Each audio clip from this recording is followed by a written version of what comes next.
Pemandangan menghadap ke Laut Cina Selatan, pelabuhan di Kota Kinabalu. Ramai yang melihat ini sebagai peluang untuk ekspor barangan dan perkhidmatan, tetapi tidak ramai yang melihat bahawa usahawan industri kecil sederhana, terutama di negeri macam Sabah, mampu menggunakan peluang itu, terutama menggunakan R&D ataupun pendidikan pembangunan, penekanan teknologi, malah rantaian bekalan dunia. Tetapi saya akan buktikan dalam program Sukses episod kali ini, di Kota Kinabalu sudah ada usahawan yang berjaya masuk dalam rantaian pembekalan dunia dan maju. Kita saksikan kisah SID.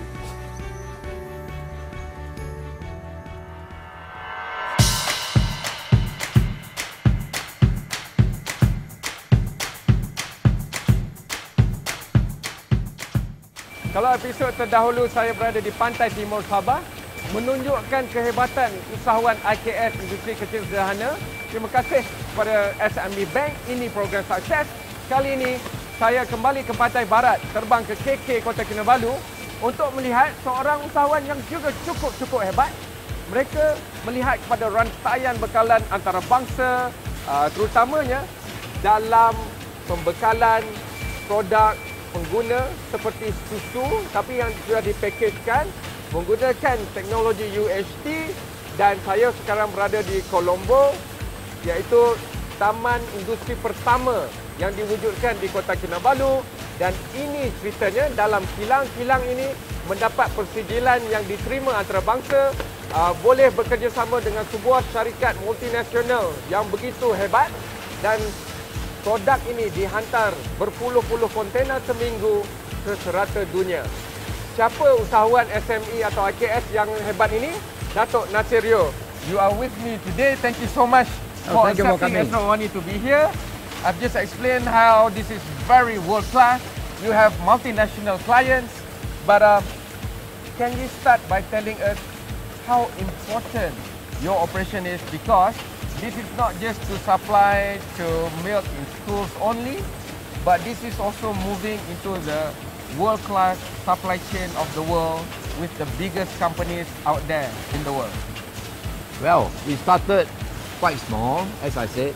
It's a school program, but later on, we try to make it big. So what I did was, I got the international company, and I work for them. I become their third-party manufacturer. We work for people like Nestle, Canning, Abbott. So now I'm trying to make the commercial part of this business more than the educational part. Datuk, can you describe to us, because we see many, every second there's a milk carton or box moving. Yeah. What kind of volume of shipment are we talking about here? Well, we started with less than about 7 million packets a year. Now my production is about 80 million packets a year. Okay. And most of it is for export. And you're the second biggest user of the KK pot. Correct. With our volume of export from Sabah, we are the second biggest user of Kota Kinabalu pot. Are people sometimes surprised that this is a world-class operation, but it's not in Semenanjung, it's not in Klang Valley, it's not in KL, it's in here, in KK, in Sabah? Well, we have to try to bring more industry to Sabah. Sabah lacks industry. So whatever we can, in fact, I've been offered to do the same thing in Semenanjung. Okay. But I say it must be in Sabah. Must be in Sabah. Because Sabah needs more industry. Okay. Give us a bit of history. I mean, this company, this factory was already here, but they were almost going to close shop. And you come in and you change the picture to what it is that you have just described. Can you share with us that story? All right. You see, in Sabah, it's hard for us to, what shall I say, project our own product. We tried, but we failed. So instead of fighting against a giant like Nestle, like Canning, I rather work for them. Okay. Because they have to send their product from Semenanjung to Sabah. Yeah. Why not I produce for you? Yeah. Saya pakai you punya nama. Yeah. So I produce for you, and then that's what it started. It started small, then it grew. But when you do that, when you move to become in a component in somebody else's supply chain, Yes. so you can no longer get the bigger margin that you can do when you sell your own product. So now you have to play the volume game. Correct. You have to sell a lot more. Correct. If we are selling our product, we can make about 80 cents per packet. If we do other people's product, we get about 10 cents per packet. But by increasing the volume, then we can get back the same profitability. Okay. You can calculate the amount of turnover a year. I think that's in the millions already, Yeah. value-wise. Yeah, we about 100 million. Okay. 100 million. So that's the wonder. Who would think that one of the main TPM or third-party manufacturer in Malaysia for this kind of technology is actually in KK1. And secondly, did you know that Dato' Nasir, he didn't start out as an entrepreneur and a manufacturer. He's actually one of the first early breeds of Malaya and Malaysia's civil engineer. So please condense to us your life history. How from a civil engineer and one of the top civil engineers in the country at that time, free and post-independent, to a manufacturer now. Well, I came to Sabah on secondment initially, but I like Sabah so much that I stay on. That was in the 60s, about 65, 64, I was here already. So I like Sabah and I stay on. And by staying on, I got involved in other business than engineering. So you're not originally an entrepreneur. No. Malaysia now is trying to have more entrepreneurship and entrepreneurs. Right, yeah. Malaysia has to make 98.5% of registered businesses that is SME Correct, to yeah. become better. Yeah. More entrepreneurs, more high quality entrepreneurs. Produce our own technology, our own products and services. What would your advice be? Because even though 98 to 99% of registered businesses are SMEs, but the value of export is less than 40%. The technology used or produced locally is lacking. R&D is lacking. So what would your advice be? The young man should not be afraid to take chances. That's why the word entrepreneur is, you take a chance. Yeah. I fail sometimes. Okay, tell us about, it didn't start out well for you also. There's a Yes. lot of failure. A lot of failure. But I try to overcome the failure and I keep on trying. Can you share with us the failure that you still remember until now? Well, I did some business. I was in travel agency that didn't do well. And then I was in many other things. I'm an engineer at heart, but Yes. I also go to other business. Thank you so much, Dato'. Yeah, thank you. I'll see you coming. again in Yeah. the other last segment. Yeah. After this, I want to sit down with the successor. Yeah. The succession planning is important for SMEs. And we'll talk about UHT and conquering the world supply chain after this.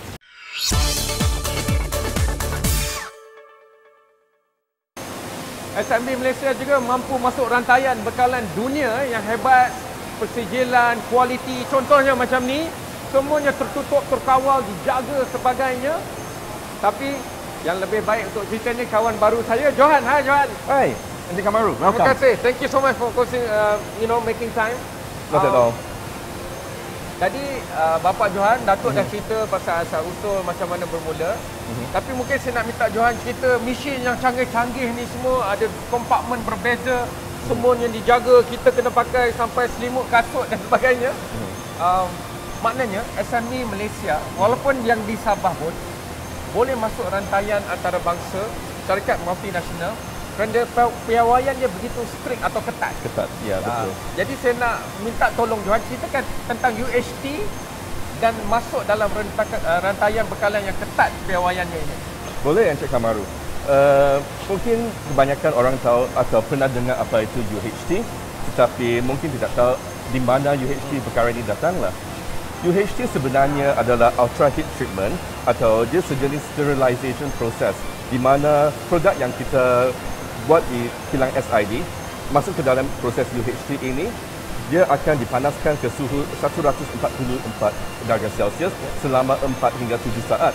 Di mana pada masa tersebut semua patogen, semua bahan-bahan yang toksik kepada badan kita akan dimusnahkan dan sterile lah maksud dia. That's why it's called sterilization process.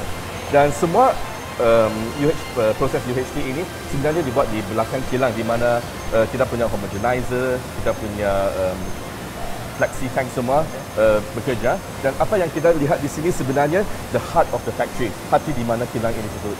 Disebabkan selepas proses UHT, produk akan masuk ke dalam stainless steel pipes untuk masuk ke dalam filling tanks atau filling lines di sini, dan di mana filling lines di sini, produk akan masuk ke dalam packaging material dan akan dipack dan keluar di conveyor belt nanti. Okey. Antara kelemahan industri kecil sederhana atau SME Malaysia, dia katakan nilai kualiti.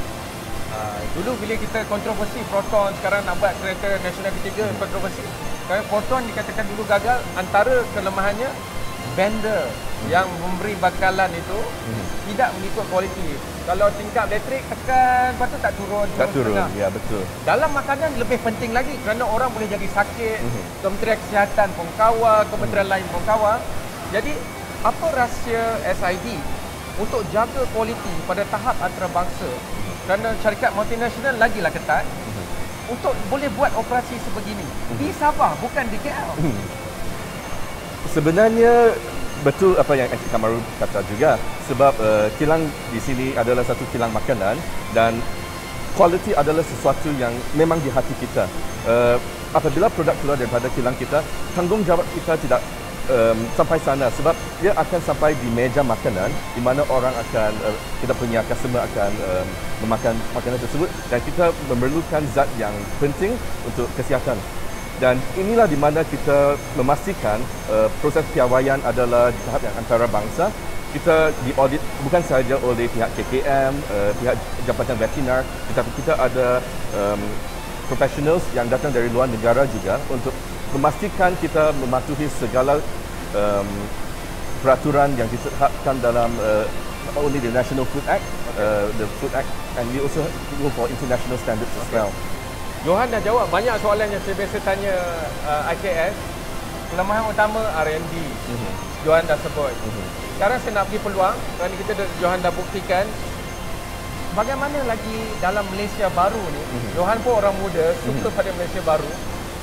IKS kita seperti SID ni boleh naik lagi. Kita mau SID jadi macam Nestle atau Dutch Lady satu hari nanti. Dan masalahnya ada lagi undang-undang, birokrasi yang mungkin tidak begitu membantu. Saya beri peluang untuk kameranya untuk Johan minta Malaysia baru tolong SME IKS macam SID. Apa yang boleh diperbetulkan atau dimudahkan? Bagi saya sebagai seorang usahawan lah, malangnya kita pun pernah terlibat dalam situasi di mana kerajaan tidak begitu ada banyak red tape lah, to just keep it short. Sebab red tape ini akan menghalang atau memberi satu barrier untuk kita meningkatkan daya maju SID untuk bersaing dengan koperasi MNC sedunia. Salah satu contohnya di sini di Sabah yang jauh dari Kuala Lumpur, kita kena we have to ship our products from Sabah all the way to KL before we can actually go to an international audience. So kalau katakanlah kita punya shipping boleh pergi terus ke source, kita boleh mengurangkan kos untuk pengangkutan, kita boleh menjadi lebih efisien di mana kita boleh sampai di tempat atau customer pada masa yang lebih singkat. Dan bukan sahaja itu, bagi saya kerajaan atau badan-badan berkanun sepatutnya bukan menjadi satu barrier lah untuk bukan menjadi satu halangan. Johan ni baik, dia anak yang baik, GM yang baik, usahawan yang baik. Terima kasih banyak Johan, kawan baru saya, kritik UHT tetapi juga inspirasi SME untuk masa depan. Jangan beli yang luar je, orang luar beli SID punya produk. Tapi kita cerita lagi dengan Datuk selepas ini.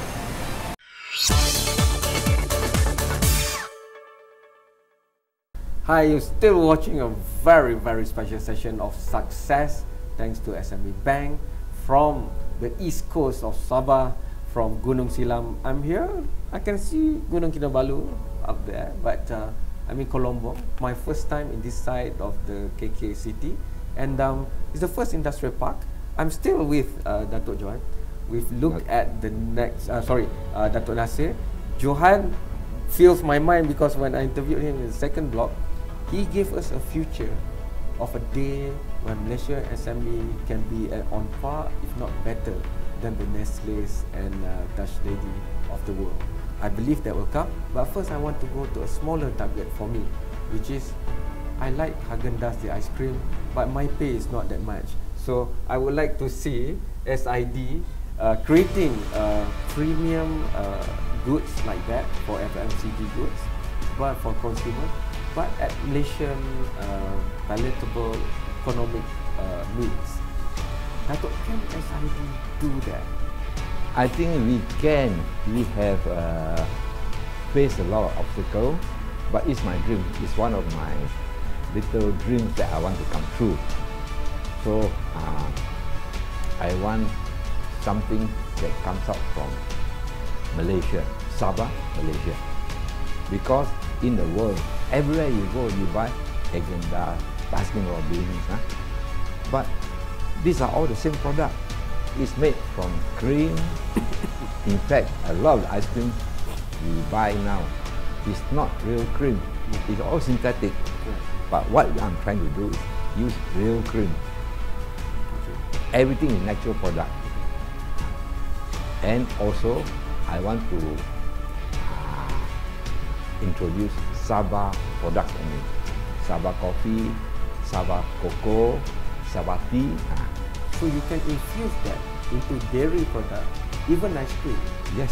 Having the Sabah tea flavor, having Ranau cocoa flavor or whatever, right? Correct, yeah. So for the future, how do you do that when you know for the first round when you do it, you face a lot of issues, but not with the technology, not with the R&D, but with the bureaucracy? Well, one thing is we are in isolated, Sabah isolated. Our product cannot sell in a big way in Sabah. It has got to be exported to Semenanjung, then from there they go down Singapore, and of course Philippines. So if we overcome the cold chain and sort of hassle of exporting, then we can sort of. And the market out there wants SID products and services. I'm sure you've been talking, or if not visiting, the big supply chains not only of Europe and America, but also of the East, like China and Japan and Korea. Yes, correct. You'll be surprised. We are selling a lot of our goods to Vietnam. In fact, about half of our product going to Vietnam, and there's a big market in Vietnam. So I'm sure Cambodia, Laos, even China will look for our product as well. You have been in supply chain as TPM, third-party manufacturer for big names from Europe, Yes. or the Western side. What about the Eastern side? What about the Japanese? You know, our tone looks there very Correct. much at the East. You see the Japanese company, one big one has come to see us. They want us to produce fruit juice, vegetable juice. This is the in thing now. Okay. People want to drink this fruit healthy, fruit juice, vegetable juice, tomato juice, but their volume is so big and their requirement is so tight that we have almost to start a new factory. But having said that, I'm still game for it. You're not ruling all this out. No, I'm not. But you're going to need new infusion of capital. Yeah. New maybe infusion of technology. Yes. Maybe even new R&D. New R&D, correct? Yeah, we have to. Yeah.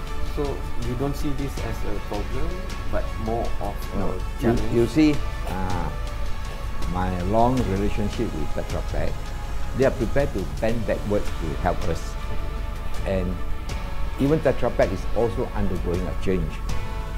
The square pack, now they want to make it more sexy. So it's rounded and things like that. Children like to. The market is for the young now. It's not for people like old like me. That's why they call it New Malaysia. New Malaysia, New Malaysian. So Dato', I think as a Penangai who studied in Europe, came back, serve the country, serve Sabah before the Malaysian formation is even really strong. I think you have the local standard all right to give some advice to maybe, let's say, I'm going to focus this on Sabah first. What more should the Sabah leadership do to allow more Datuk Nasir, more Johan to come out of Sabah? Because if people were asking me to get where is the best UHT processing or factory or R&D in Malaysia, I would never say Sabah. But today, with this program success, I would say it's here in Kepompong, Sabah. But that's the point. We want Sabah not only to be known and be focusing on issues like raw materials and products and resources like petroleum gas or timber, but more for the new seed and even maybe green friendly products. Yeah, I'm glad in a way because Sabah has a new cabinet, the new leaders of Sabah. They are young, and I hope they'll be open to innovative ideas, and they can help to smooth our problem. Our problem are more on red tape, in a way, red tape. So if this can be smoothened out, I think Sabah will be a very good place for business. Yes. Our SME is good. Yeah. Some are very great. Yeah. But collectively, on average, we need the whole SME to be better. Yes. R&D, technology, producer, maker. Yeah. What would your one advice be to make this happen?